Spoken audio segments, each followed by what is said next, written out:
Loué soit l'Omni-Messie. Aujourd'hui, les technoprêtres de Mars m'ont confié un artefact sacré du savoir numérique. Et non, ce n'est pas un encensoir à donner. C'est bien CyberGhost VPN, le sponsor béni de cette vidéo. Avec plus de 38 millions d'utilisateurs, ce VPN fait partie des meilleurs de la galaxie. Il protège vos données, ainsi votre connexion est chiffrée, votre localisation virtuelle masquée, et vos recherches, même les plus douteuses, sont gardées secrètes et, soyons honnêtes, l'anonymat en ligne est horriblement dur à obtenir. Et avec CyberGhost VPN, vous pouvez réellement naviguer sereinement. Cela empêche votre fournisseur d'accès, les pirates ou même l'Inquisition de savoir ce que vous faites en ligne. C'est rapide, sûr et surtout discret. Et le tout fonctionne sur Windows, macOS, Android, iOS et bien d'autres. C'est d'ailleurs idéal pour connecter jusqu'à 7 appareils en même temps, que ce soit pour vous, vos amis, votre famille et surtout vos enfants, et on sait tous à quel point c'est important de protéger nos enfants, surtout sur Internet, mais ce n'est pas tout. Grâce à plus de 11 000 serveurs dans 100 pays, vous pouvez changer de localisation en un clic, et donc vous vous téléportez virtuellement au Japon, aux États-Unis ou même sur Cadia, si elle existait encore. Ce qui vous débloque l'accès à jusqu'à 50% de contenu en plus sur Netflix, Amazon Prime, Disney+, et 40 services de streaming au total. Astuce, vous pouvez même faire des économies en ligne en changeant de localisation virtuelle pour trouver de meilleures offres. Exemple tout bête, moi j'utilise CyberGhost VPN pour regarder South Park qui est indignement bloqué en France. Abonnez-vous à ma chaîne si c'est pas déjà fait, parce que s'abonner ça troll le cul. Mais aussi, j'économise des dizaines d'euros pour un même hôtel à Paris. Car en fonction d'où vous vous situez pour réserver votre nuit d'hôtel, eh bien, elle est souvent à un prix réduit, grâce à CyberGhost VPN. Ah, et parlons franchement, en France, certains sites pour adultes, évidemment, sont bloqués sans préavis. Grâce à CyberGhost VPN, vous contournez ces restrictions de façon totalement sécurisée. Et c'est ça, la vraie liberté. Le service a donc une excellente note sur Trustpilot, il est rapide, fiable, et surtout, il ne conserve aucun log. Vos données restent ainsi les vôtres, et en plus, vous avez une garantie satisfait ou remboursée de 45 jours, donc vous ne prenez littéralement aucun risque. Grâce à notre lien spécial, vous pouvez profiter de l'offre CyberGhost à seulement 2,03 € par mois, avec 4 mois offerts, soit 83% de réduction. Alors faites comme moi et mon équipe et équipez-vous d'un vrai pare-feu de qualité, et cliquez sur le lien dans la description pour activer l'offre et soutenir cette chaîne. Encore un grand merci à CyberGhost VPN pour avoir sponsorisé cette vidéo. Je tiens à remercier sincèrement tous ceux qui passent par nos liens dans la description. Sans vous, de nombreux formats vidéo seraient morts depuis bien longtemps. Vous avez un impact plus grand que vous imaginez sur cette chaîne. Commençons maintenant la vidéo. Vous le savez, les Primarques, les demi-dieux qui ont été créés par l'empereur, les chefs des Space Marines, des légions, autrefois légions, aujourd'hui chapitres, ces créatures, ou plutôt ces surhommes demi-dieux, comme on l'a dit, sont majeurs dans tout l'univers de 40K. Ils ont une place très très importante.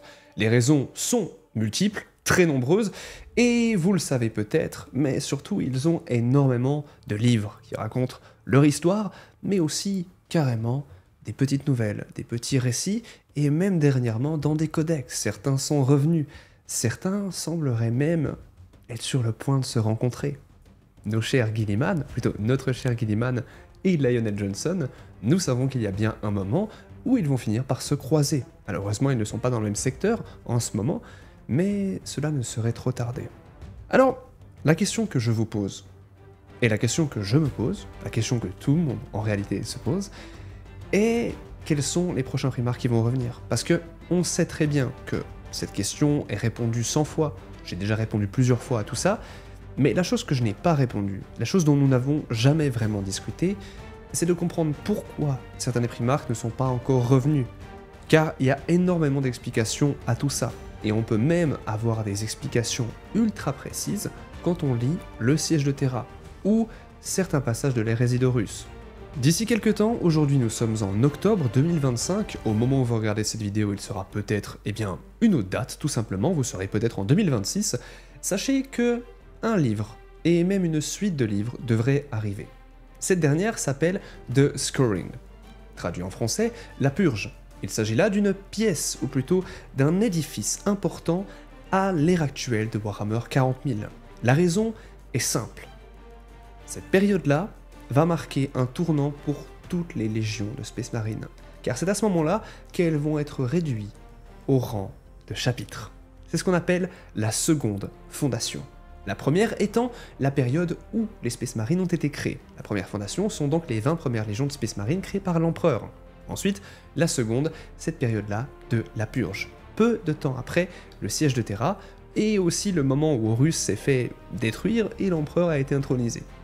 Durant cette période-là, nous savons aussi que certains des traîtres de Space Marine qui ont tourné le dos à l'Empereur sont retournés dans l'œil de la terreur, ont simplement fui du côté des démons, des dieux du chaos, et se sont rapprochés de ce qu'ils étaient le plus, c'est-à-dire des saletés d'engeance pourries. Ah, il faut forcément que je fasse ma petite bonne action pour l'Imperium, évidemment, messieurs. D'ailleurs, si vous voulez faire votre bonne petite action pour l'Imperium, abonnez-vous.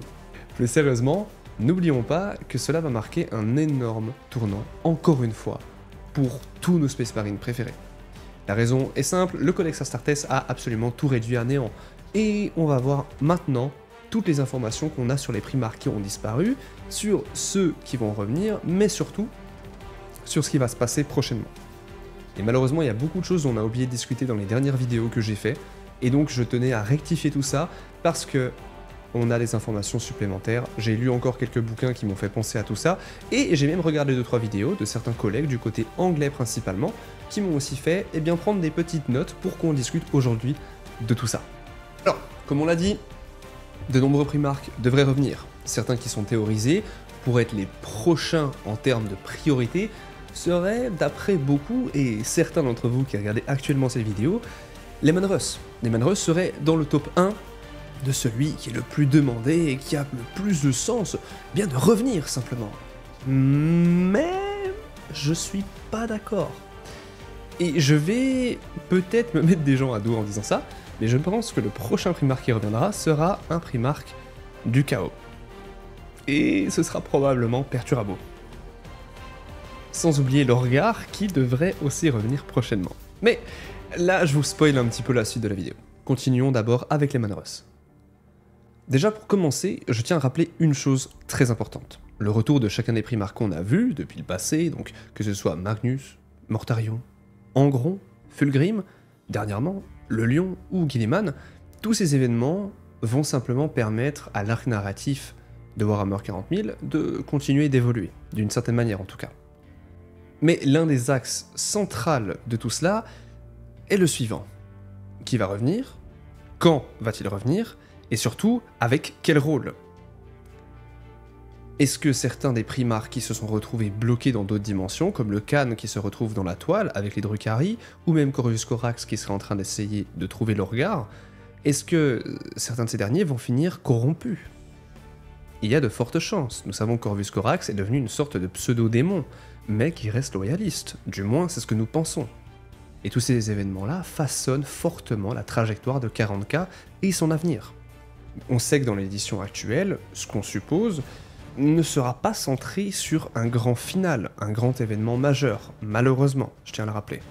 Car ce que beaucoup d'entre nous aimerions, c'est qu'il se passe un énorme drame, et que quelque chose, quelqu'un d'important meurt. Pourquoi? Bien simplement car ça permettrait d'améliorer l'histoire, et surtout de la rendre plus impactante, car de nombreux romans qui sont sortis dernièrement n'ont pas d'impact majeur sur toute l'histoire actuelle de notre univers préféré.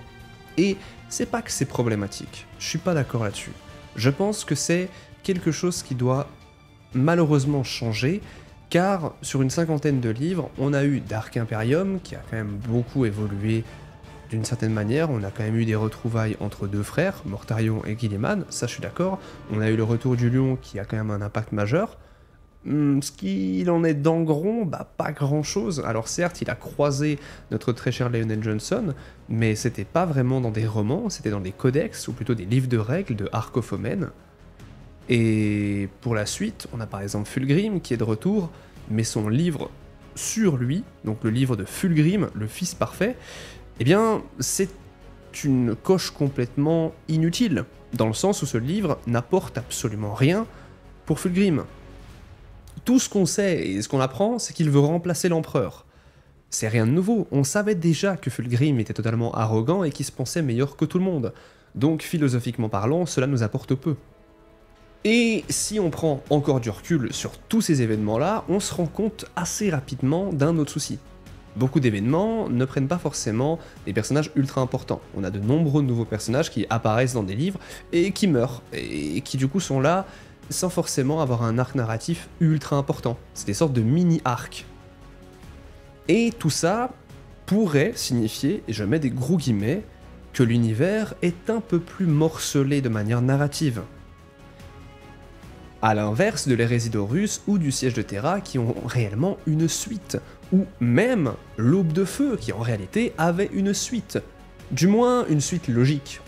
Bon, vous le savez aussi, nous le savons aussi tous, il est important de préciser qu'un retour de Primarch va forcément aider Game Workshop pour vendre des figurines. C'est aussi le but principal d'avoir de nouveaux personnages qui reviennent, des personnages qui sont aimés, et bien simplement parce qu'on a envie de les jouer. Je prends par exemple mon cas, quand j'avais 8 ans et que j'ai appris que Warhammer version Seigneur des Anneaux existait, je me suis lancé sur cet univers, car Legolas était un de mes personnages préférés, et tout simplement le Seigneur des Anneaux dans son ensemble, et donc je pouvais jouer mes personnages préférés sur plateau, contre mes amis, et en même temps les peindre, et bien simplement passer du bon temps avec des gens que j'aime. Et c'est aussi ça qui fait qu'on aime autant cet univers, parce qu'on y plonge, on a notre côté rêveur, enfant, qui aime beaucoup faire ça, et en même temps, d'une manière adulte, on a le pouvoir d'achat qui nous permet, d'une certaine manière, de kiffer avec nos amis, de se retrouver tous autour après des journées de travail qui sont parfois très épuisantes. Et en plus de ça, notre affect à ces personnages-là, peut-être qu'on s'identifie à certains traits de caractère d'un personnage ou même d'une faction, eh ben ça va forcément faire que, oui on l'aime bien celui-ci, on aimerait qu'il revienne, mais des fois on se rend compte aussi que s'il revient, ce n'est pas une bonne chose. L'exemple qui ressort le plus souvent, c'est Sanguinius, adoré, un Primarch adoré, une 9ème légion, les Blood Angels, enfin, 9ème chapitre, pardon. Ce dernier est mort, tué de la main d'Horus, son frère, mais s'il revenait... ça risque d'être compliqué à expliquer. Mais pourtant, je pense qu'il reviendra d'une manière ou d'une autre d'ici quelques années. Et c'est malheureusement malheureux. Si on suit la logique actuelle, tout ça suggère que le retour des Primarches n'est pas seulement une surprise, mais plus un échelonnement. Une succession de choses, de cas, de mini-arcs narratifs. On sait qu'ils vont revenir, tous ceux qui ont disparu vont revenir. La question est surtout quand, et pas est-ce qu'ils reviendront. C'est pour ça que je dis que certains des Primarches morts reviendront, parce qu'ils reviendront pas quand, mais surtout comment. Exemple bête, des clones. Exemple bête, il est possible qu'un jour on ait une sorte de voyage temporel qui arrive dans 40K. Je sais que c'est une simplicité scénaristique qui est moquée pour beaucoup d'univers, mais il est fort probable que ça arrive même pour un instant. Peut-être que Sanguinius ferait une apparition car il y a un fragment dans le temps et qu'il apparaît le temps de, je ne sais pas, 12 heures, et qu'ensuite il disparaît. Ça pourrait rendre cela très tragique, et honnêtement, valable pour une nouvelle figurine. C'est aussi ça qui est intéressant. Ouais, je suis d'accord, c'est un peu mon côté fanboy de l'univers qui fait surface là, je vous l'accorde. Mais pour en revenir aux théories et plus au côté philosophique de tout ce questionnement autour du lore, j'ai un autre point important à vous préciser. Comme on l'a dit, Leman Russ, on sait qu'il est disparu, qu'il est porté disparu. D'après les rumeurs, il aurait quitté son chapitre en déclarant qu'il reviendrait à l'heure de l'apocalypse, le fameux Wolf Time, l'ère du loup. Certaines personnes disent qu'il est parti et qu'il serait en dehors de la galaxie. Certains sont même en train d'essayer de le chercher en dehors de cette dernière. Et d'autres pensent simplement qu'il est quelque part dans la galaxie actuelle. Mais, du simple fait de cette prophétie, son retour immédiat pourrait sembler malheureusement prématuré, en tout cas de manière narrative. Car, s'il revient, ce serait considéré comme l'événement ultime, logique, l'ère des loups, la fin des temps, le Ragnarok même, j'ai envie de dire. Et c'est pour ça que s'il revient actuellement, ça foutrait totalement le boxon dans tout l'univers et toute la trame narrative. Parce qu'il faudrait d'un coup que ce soit le chaos partout, les guerres partout. Bon, c'est un peu le cas de Warhammer, on est bien d'accord, mais que ce soit ça fois 1000. Et donc que peut-être même l'empereur finisse par mourir et être réincarné en Darking, le dieu sombre, une réincarnation de l'empereur d'une manière encore plus cheatée, et qui serait littéralement l'antithèse des dieux du chaos, et qui finirait donc par les détruire, mais aussi à détruire notre réalité. Voici ce qu'est l'empereur dieu de l'humanité, en réalité. Et c'est ça qui se passerait s'il revient à la vie. Oui, je sais, beaucoup de gens ne sont pas au courant, c'est un sujet très important qui mérite vraiment qu'on en parle et qu'on creuse toutes ces informations, parce que philosophiquement parlant, c'est intéressant, mais en plus de ça, ça aura un impact sur tous les primarques. Et peut-être que même certains d'entre eux finiront morts de la main de l'empereur. Voire que l'empereur en ramènera à la vie. Parce que imaginez, si l'empereur revient à la vie, il y a de fortes chances qu'il ramène peut-être son fils perdu, le fils qu'il a lui-même tué, Horus. À mon avis, il aurait le pouvoir de le faire. Et ça, c'est une chose que beaucoup de gens oublient. Et je maintiens que tout ça est l'une des raisons pour laquelle Leman Russ ne reviendra pas prochainement. Même si c'est le plus logique en termes de probabilité, en fait ça foutrait vraiment la merde dans le lore, tout simplement. Et c'est pour ça qu'avant, comme je l'ai dit, Perturabo et Lorgar sont les primarques qui ont le retour le plus logique, on va dire. Et j'ai une autre preuve du lore, en tout cas de ce qui se passe actuellement, qui valide ma théorie, et la théorie d'ailleurs de beaucoup de gens. Ce n'est pas que ma théorie, je le précise. N'oublions pas que actuellement le sens narratif, basiquement, déjà il faut le rappeler, mais l'Imperium c'est les good guys. L'Imperium, maintenant, ils font partie des bonnes personnes. Actuellement, c'est le cas. On n'est plus comme à l'époque où c'était quelque chose de très grimdark. Warhammer 40 000 a perdu son côté grimdark, et on est plus sur un truc... pas d'heroic fantasy, parce que là je vais me faire insulter par beaucoup de gens en disant ça. J'ai pas le mot exact que j'avais en tête, mais on va dire que c'est du fantasy science-fiction. En tout cas, je trouve qu'actuellement, ça le devient. La raison est simple, on n'a plus autant la vibe que tout le monde est méchant.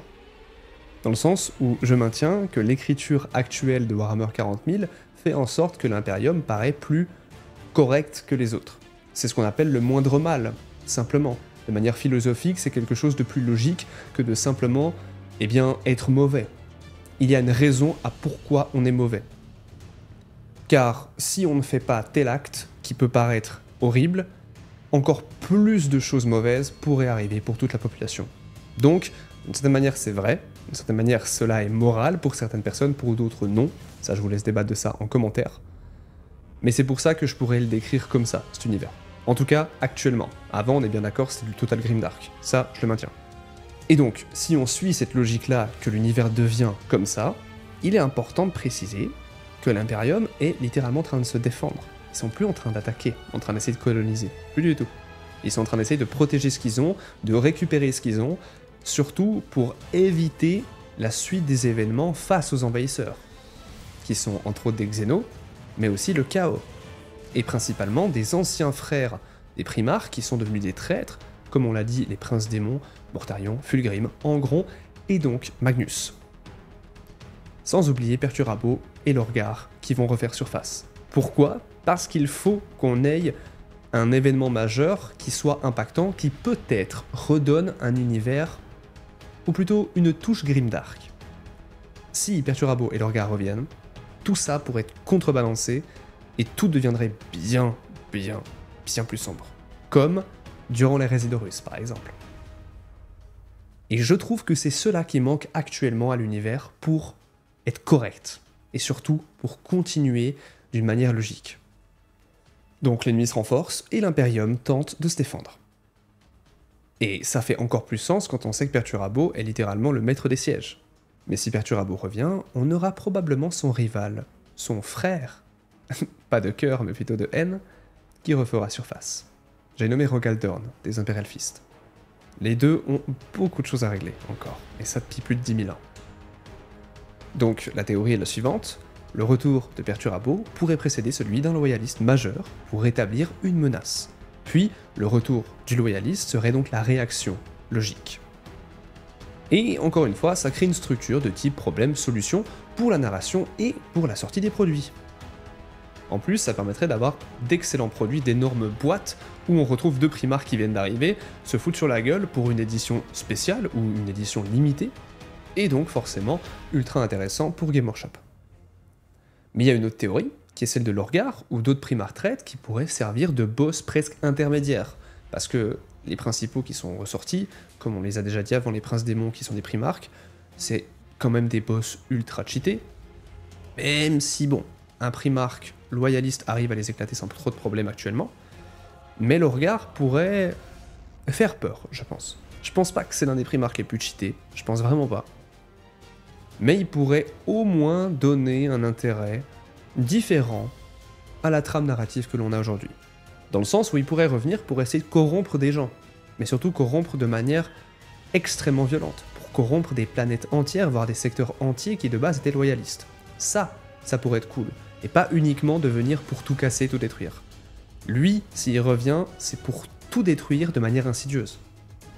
Évidemment, on aura le retour des loyalistes donc secondaires, avec Jagaday Khan, Vulcan, Corax. C'est les trois aussi qui devraient arriver, mais je maintiens que Rogaldorn, c'est plus logique. Surtout que le Khan, vu qu'il est dans la toile, il pourrait probablement revenir assez facilement, sauf s'il a été capturé. Et ça, c'est un autre débat. Et en plus, si ces Primark reviennent, ça permettrait de remettre en avant des chapitres qui sont beaucoup moins importants. Les White Scars, et aussi la Raven Guard et les Salamanders, sont pas vraiment mis en avant dernièrement, alors que pourtant, ils sont beaucoup aimés. Bon, les Iron Hands, j'ai pas trop envie d'en parler, parce que déjà, ils ont perdu leur Primark, et il est probablement mort, mais en tant que sorte d'esprit, dans la Légion des Damnés. On en a parlé dernièrement dans une vidéo que je vous invite à aller voir. Et je tenais à rajouter une information qui, je pense, sera pas forcément validée par tout le monde, mais c'est ma théorie. Si on a un futur Primark qui revient, qui est donc soit Perturabo, soit Lorgar, soit les deux, on aura donc au moins un Primark loyaliste qui reviendra pour contrebalancer un minimum. Mais, même s'il n'y en a que un loyaliste qui revient, les trades seront toujours en train de gagner en termes de quantité de Primark et même de puissance. En tout cas, s'ils s'allient. Ce qui risque pas forcément d'arriver, mais c'est important à noter. Deuxièmement, ça permettrait donc de faire monter la tension de plus en plus, de faire peur grâce au pouvoir du chaos, et que les loyalistes ne sachent plus trop quoi faire. Et donc, pour rééquilibrer, il faudra encore un nouveau loyaliste. Peut-être même que du coup, encore un Primark du chaos refera surface. Et encore un loyaliste arrivera, pour encore un autre, pour rééquilibrer jusqu'à un clash final d'une hérésie d'Horus 2.0. Et c'est ce qui va forcément arriver d'une certaine manière. Ensuite, on aura, je pense, la mort de l'empereur qui arrivera pour mettre fin à tout ça. Avec évidemment en dernier Leman Russ qui revient, comme une sorte de prophète. Et je pense même que ce serait Leman Russ qui pourrait tuer l'empereur si il se passe quelque chose comme ça. Pourquoi? Simplement parce que Leman Russ était le bourreau de l'empereur. Donc ça fait sens que le commanditaire se fasse tuer par son propre bourreau. Je trouvais ça assez fou. Et ce genre de cas serait intéressant. Ce serait pas un bullshit narratif, mais vraiment quelque chose qui pousserait à la réflexion. En tout cas, plus que ce que je vois actuellement, on va dire. C'est pas que j'aime pas le lore actuel, c'est simplement que je préfère tellement la hérésie d'Horus et le siège de Terra au livre actuel, que je me rends compte malheureusement de ce qu'on a perdu quand l'hérésie d'Horus c'est fini. Voilà. Certains livres, je le précise, sont excellents, mais je maintiens qu'ils n'ont pas vraiment une cohésion entre eux. Et vous pouvez lire un livre, vous savez pas qu'en fait celui qui va sortir dans 3 mois, en fait il se passait 100 ans avant. Et je maintiens que c'est un petit peu complexe sur comment suivre du coup si la chronologie n'est pas la même que les sorties. C'est un petit peu embêtant. Alors là je joue évidemment sur les mots, c'est pas la pire chose au monde, mais je trouve quand même que c'est assez compliqué, surtout pour les débutants, de se lancer dans cet univers, et ça n'aide pas du tout. Je tiens aussi à rajouter une petite chose, chacun de ces Primarks qui revient, ça pourrait faire un événement majeur pour une nouvelle campagne. On l'a vu avec Arcophomen qui a ramené 2 Primarks, ça a ramené Angron et le Lion. Ramener Perturabo et Rogaldorn, le bordel que ça va faire. Moi je pense même que ça va arriver dans la 11e édition. Ça va faire un raz-de-marée en termes de vente. Oh, laissez tomber. Rogaldorn avec son armure dorée et son épée. Non mais laissez tomber. Perturabo, j'en parle pas, avec son marteau, enfin bref. Ce sera vraiment incroyable. Mais je pense qu'on a vu un peu toutes les raisons qui, pour moi, font que philosophiquement parlant, de manière narrative et même presque commerciale, pourquoi est-ce que les Primarks reviennent et surtout pourquoi ils vont revenir de telle ou telle manière. Et ça explique un petit peu aussi quand est-ce qu'ils reviendront, je pense. On aura vraiment ce côté contrebalancé avec les nouveaux Primarks, traîtres d'abord, puis loyalistes, et de plus en plus de loyalistes qui arriveront comme sorte de dernier recours. Mais je pense d'abord qu'on aura un traître, voilà. Et peut-être que je me trompe, et je serais trop content, ce serait vraiment cool. Tout ce que je sais, c'est que j'ai hâte de voir tout ça. N'hésitez pas à mettre toutes vos théories en commentaire, et si vous êtes encore là, écrivez F les Primarks. Et n'oubliez pas de jeter un œil à notre partenaire CyberGhost VPN en cliquant sur le lien et bénéficiez de 4 mois offerts et 83% de réduction. Protégez votre vie privée et surtout débloquez des contenus exclusifs et faites des économies avec CyberGhost. Essayez-le sans risque grâce à la garantie satisfait ou remboursé de 45 jours. Encore merci à CyberGhost VPN de sponsoriser la vidéo, vous retrouverez le lien dans la description ainsi que dans le commentaire épinglé. Et je tiens aussi à remercier tous ceux qui soutiennent la chaîne en passant par nos liens. N'oubliez pas aussi de checker dans la description, vous avez Insta et le Discord. Insta, c'est pour vraiment avoir du contenu exclusif que je poste que là-bas, et je réponds très souvent à des questions, des FAQ, etc. C'est directement là-bas pour avoir un peu plus de personnalité entre vous et moi, on va dire. Et aussi Discord si vous voulez justement échanger avec toute la communauté la plus soudée. N'oubliez pas, prenez soin de vous, de votre santé physique et mentale. L'empereur protège. Ave Imperator.